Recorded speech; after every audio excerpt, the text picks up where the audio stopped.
Hi everyone, how you doing there? And welcome back to the English of Everything.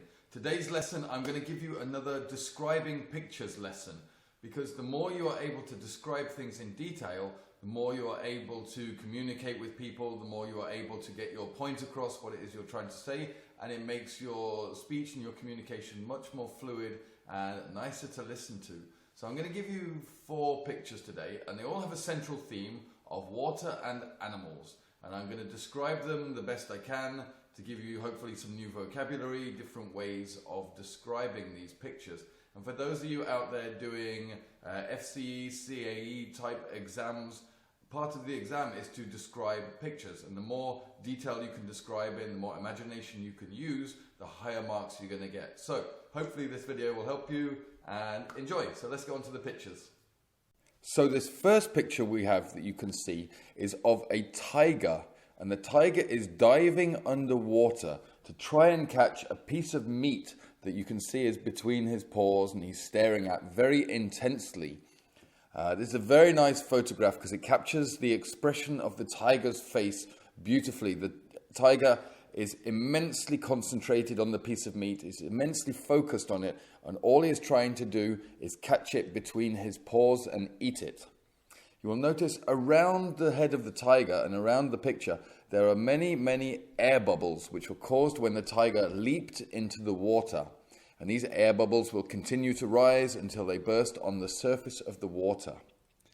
The color of the water is a light sky blue turquoisey color, and it's a little bit cloudy, so you can't see through it so clearly, which gives the striking impression of the tiger's face.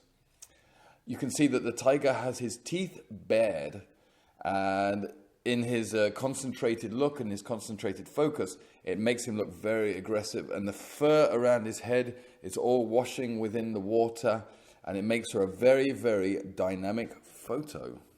This next photo is also a very dynamic photo, and you can see there is a huge shoal of fish that is spinning round in a cyclone type shape. And at the bottom center of the picture, there is a diver or a scuba diver who is taking a photo of this shoal of fish.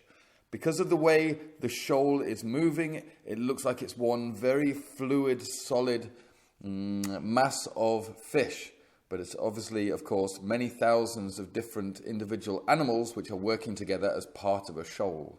Again, the color of the water is a turquoisey sky blue, and it's a little bit cloudy, so it's not so clear. So it brings out the sharpness of the front of the picture a lot more. You can see just at the top of the picture the reflections of the surface of the water and where the sun is hitting it and the rays are entering the water. And at the bottom of the picture, you can see that the diver is standing on the sandy floor of the ocean. There are a number of different colored fish also swimming around this shoal. There are blacks and browns and different colors. And the last thing to say is above the diver, you can see that the air bubbles are rising. And because he has a tank on his back, because he is scuba diving, the bubbles are rising up to the surface. And again, they will burst when they get to the surface of the ocean. Now this photo is of 6 dolphins, and this time they are outside the water. They are above the surface of the water, and they are all leaping at exactly the same time out of the water. You can see beneath each of the tails of the dolphins is the spray from the water, and it's a white color, and it contrasts from the blue from the water. These dolphins are all shiny from the sun because the sun rays are hitting the dolphins and reflecting the sun rays from their bodies, so they look very shiny and smooth. There are a couple of reflections on the bottom right hand corner of the picture which are reflecting the dolphins' bodies back, so we can see them as a reflection. As I say, these dolphins are leaping very high, and a second or two after this photo was taken, all 6 dolphins fell back and crashed onto the surface of the ocean and began swimming again. So this is 6 leaping dolphins. This final picture, I imagine it's not a genuine photograph. I imagine it's been doctored in some way, because we have a mammoth that was trapped in ice and is perfectly preserved. And you can see in the foreground there is a man holding a hairdryer, and he is blowing the air onto the foot of the mammoth, and thawing the ice. He's thawing the ice to try and release the mammoth from the glacier behind him. In the foreground, it's a very bumpy black surface, and it looks like it could be some sort of volcanic ash somewhere like Iceland. Maybe the original photo was taken from this before it was photoshopped. You can see the hair on the mammoth's leg is hanging down wet, and there are drops of water falling into a pool just under the mammoth's leg. A little bit of vocabulary about the mammoth. The mammoth has a long trunk, which is a very long nose, the same as an elephant has, and it has two long curved tusks, which are made of ivory, which again, elephants have these as well.